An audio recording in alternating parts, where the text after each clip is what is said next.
meninas, tudo bem com vocês? Bom, hoje eu tô aqui para poder a gente fazer uma breve revisão sobre a matéria da prova, da avaliação que vocês vão fazer, certo?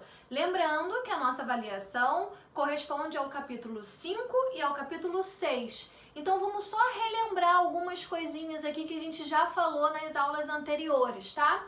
Bom, vamos lá, algumas coisas que eu selecionei, tá? Primeiro, para relembrar sobre a teníase. Lembra que a teníase, ela é causada por um verme plateuminto, ou seja, aquele verme de corpo achatado, de corpo plano. A tênia, ela é um plateuminto, ok?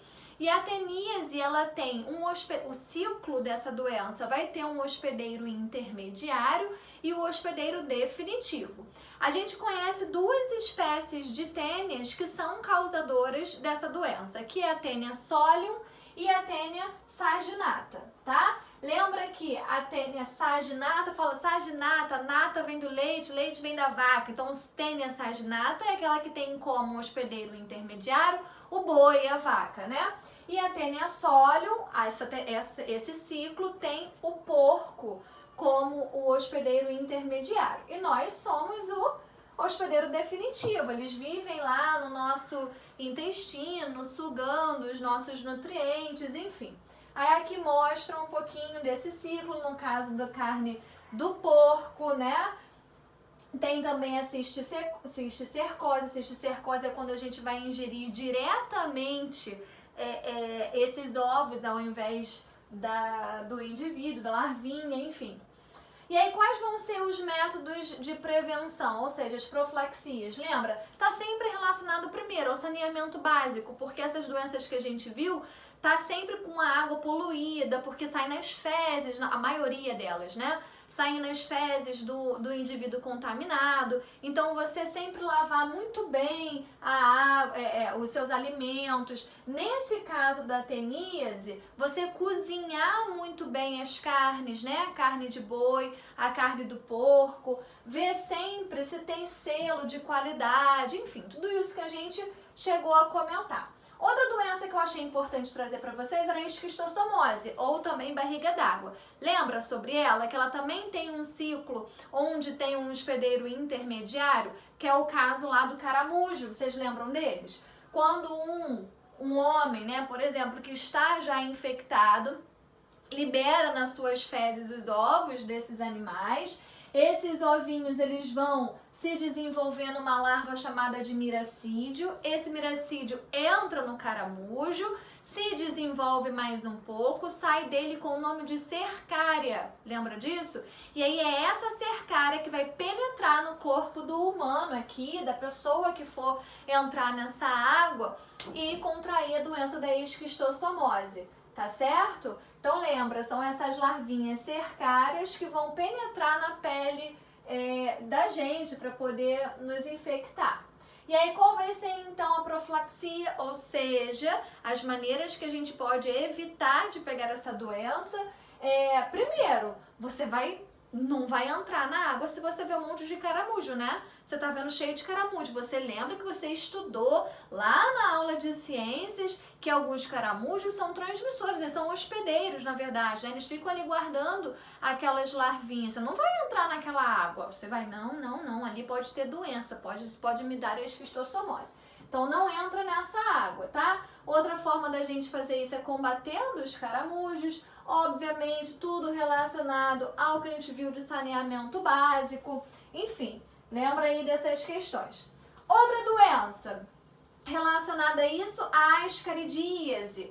Lembra? O nome desse agente aí etiológico, ou seja, que vai transmitir, que vai causar a doença, é a Ascaris lumbricoides. É uma lombriga, tá? A lombriga já não é mais aquele plateuminto, já é um verme cilíndrico, é o nematódio, tá?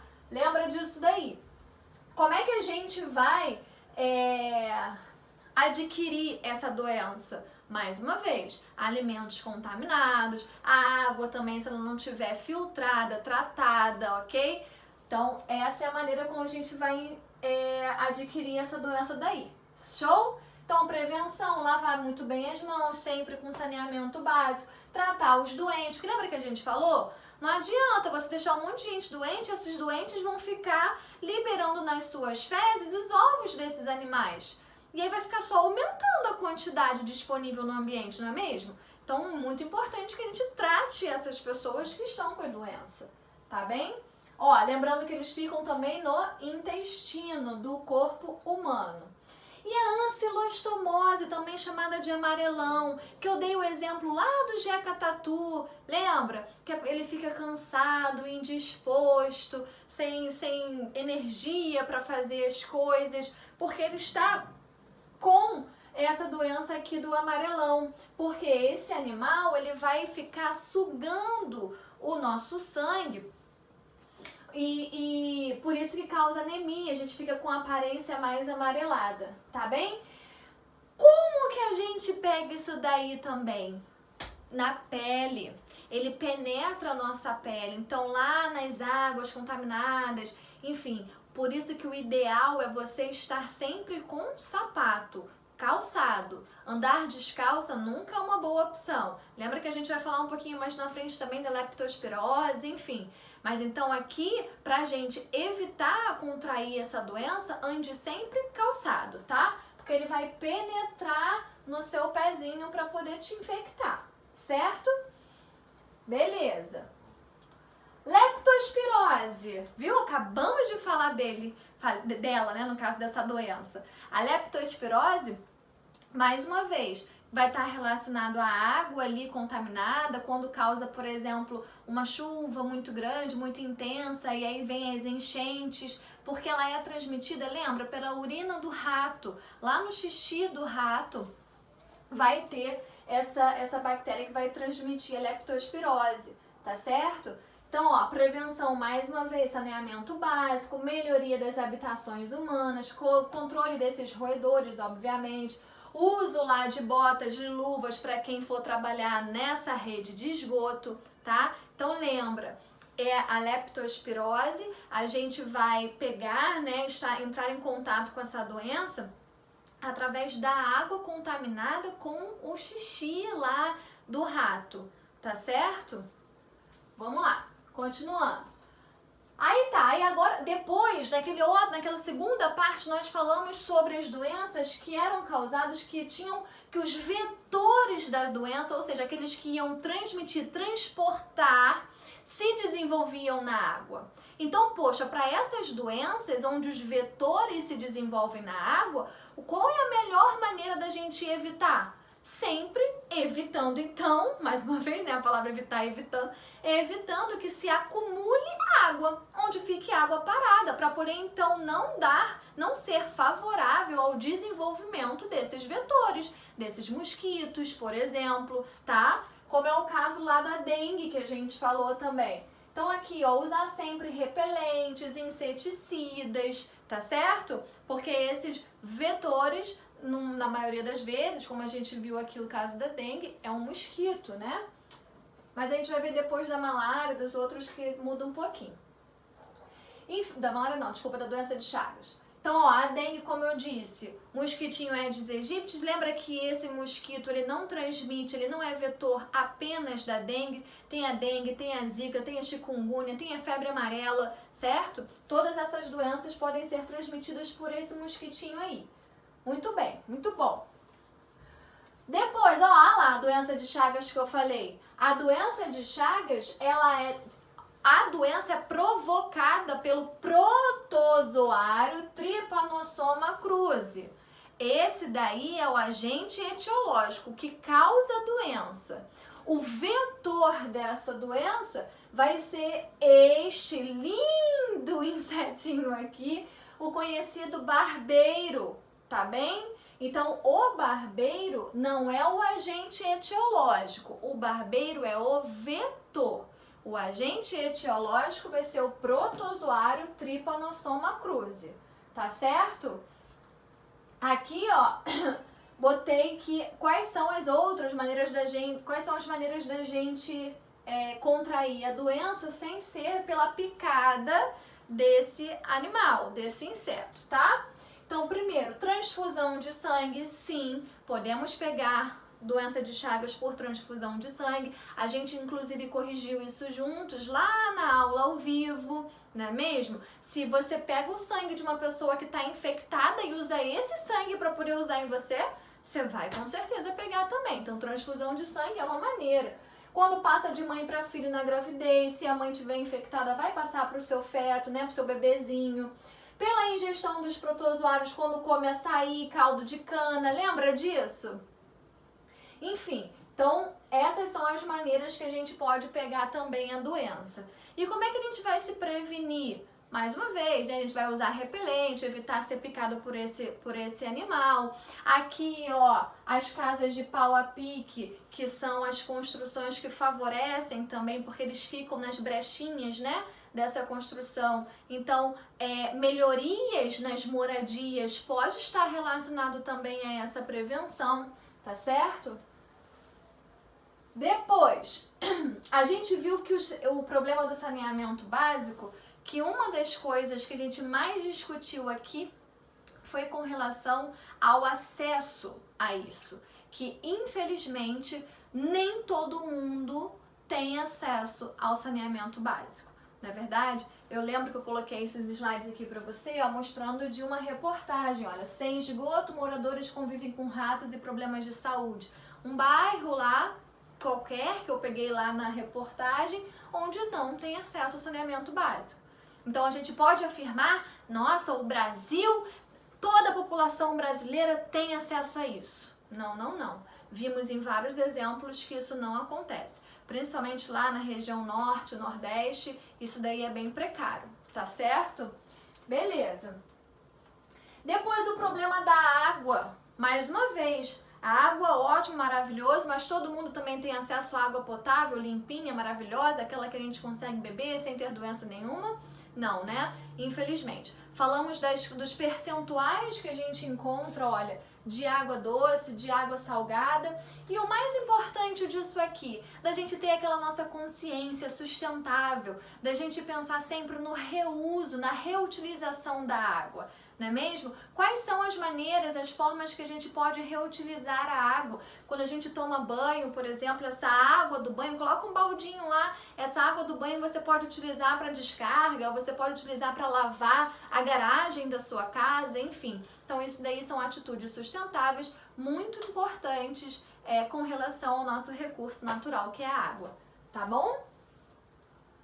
Depois, gente, a importância do tratamento de esgoto, como que funciona esse tratamento de esgoto nas áreas menos populosas, nas áreas rurais, lembra? E depois nas grandes cidades. Esse caso aqui, ó, nas áreas rurais, em residências isoladas, eles não vão ter aquela estação de tratamento de esgoto enorme que nós vimos. Vai ser isso aqui, que é o que a gente chama de fossa séptica. Tá? Lembrando então que essa fossa séptica ela é dividida nesses dois compartimentos principais, que vai ser a fossa, propriamente dita, como a gente escreve, né?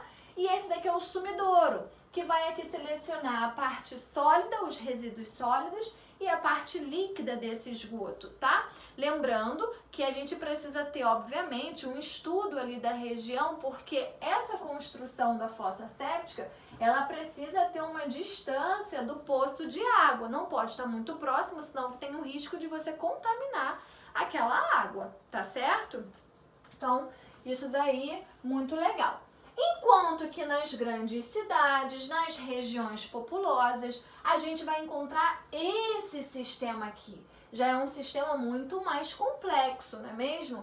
Aqui, o esgoto, ele vai passar por várias estaçõezinhas de tratamento, né? Passa por aquelas grades, onde vai reter a parte sólida, depois fica na caixa de areia que vai ficar lá decantando, esperando haver a deposição de alguns materiais.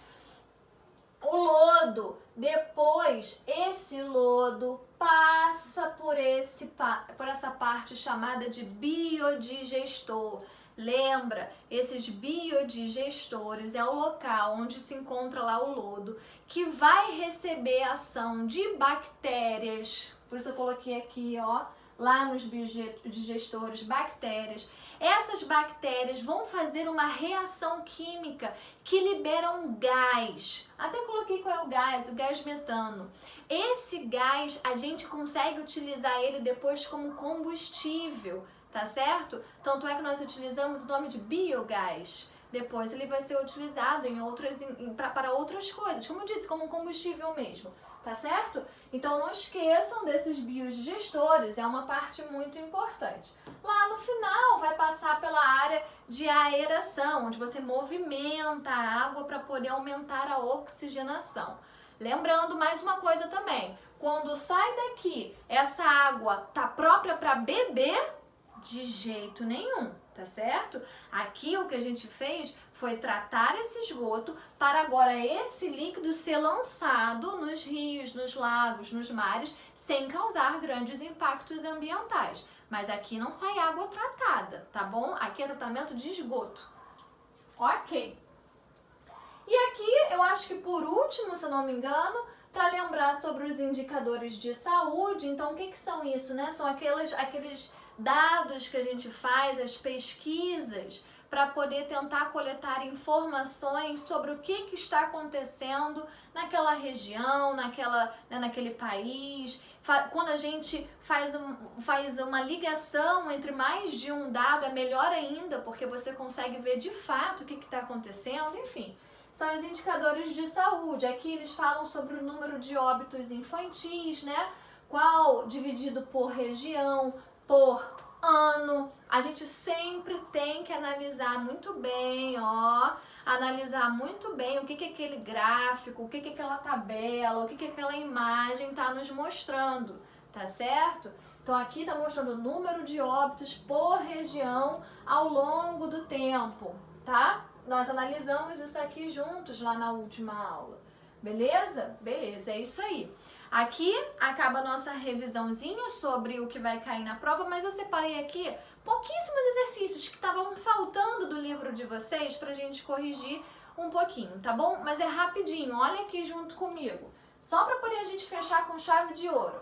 Lá na página 117, ó, a questão 5 fala assim: por que lavar bem frutas e verduras constitui medida preventiva contra as verminoses? Poxa vida, porque nós vimos que muitas dessas verminoses elas são transmitidas pelos alimentos que estejam contaminados com os ovos desses animais, não é mesmo? Então, se a gente come aquele alimento, aquela fruta, aquela verdura sem lavar, a gente pode ingerir os ovos deles. Lembra?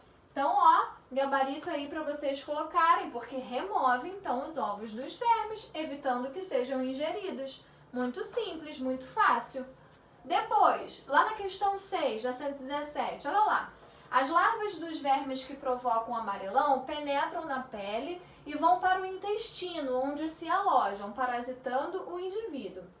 Que medida individual é importante para não contrair o amarelão? Nós estamos falando aqui sobre uma questão muito geral, como eu falei de saneamento básico, né, tratamento lá da rede de esgoto, porque isso envolve muitas coisas, muitas pessoas. Mas agora, individualmente, qual é a melhor medida que a gente falou? Evitar andar descalço. Ou seja, então se for falar o contrário, sempre andar calçado, certo? Então essa daí é sempre uma melhor opção para poder evitar o amarelão. Então, uso constante de calçados, tá? Depois, última, botei aqui só mais uma, porque não tinha, essa aqui não tem no livro de vocês, pra gente lembrar um pouquinho, ó. Cite exemplos onde podemos reutilizar a água. E aí, botei alguns exemplos aqui, vocês podem falar vários aí junto comigo. Uso urbano para lavagem de ruas e áreas públicas, água do banho para descarga, captação da água da chuva para irrigação, várias coisas. Mas, gente, o que eu quero alertar é o seguinte: quando a gente está reutilizando a água, ou seja, ela já foi usada uma vez, então ela agora está com algumas substâncias, né? Seja lá qual for, porque ela já foi usada, e a gente vai usar para outra coisa. Então, nesse reuso, vocês têm que ter em mente também que não dá para fazer tudo. Eu posso utilizar uma água reutilizada para fabricar remédios, fármacos? Não, né? Eu não vou usar, eu vou usar uma água limpinha, uma água potável. Eu posso usar uma água reutilizada para poder beber, por exemplo? Não. Eu posso usar uma água reutilizada para poder preparar os alimentos?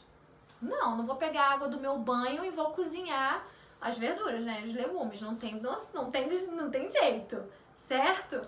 Então, preste atenção nisso. A água pode ser reutilizada assim para várias coisas, mas quando a gente relaciona com a saúde, com a alimentação, para essas outras coisas, não tem como, tá? Bom, eu acho que fica aqui, não é? É isso aí, produção. Ficamos aqui. Eu espero que vocês tenham sanado todas as suas dúvidas. Fica aqui, ó, nesses slides os meus bizus do que pode acontecer aí, do que pode aparecer na prova. Então foca nessa parte que eu mostrei, tá certo? Que aí vai chegar na hora da avaliação, vocês vão, ó, tirar de letra. Vai ser muito fácil, tá certo? Nos vemos então na semana que vem. Um beijo a todos, façam tudo com calma, tranquilidade, é uma nova experiência e vai todo mundo se dar muito bem. Tchau, tchau, gente. Muito obrigada.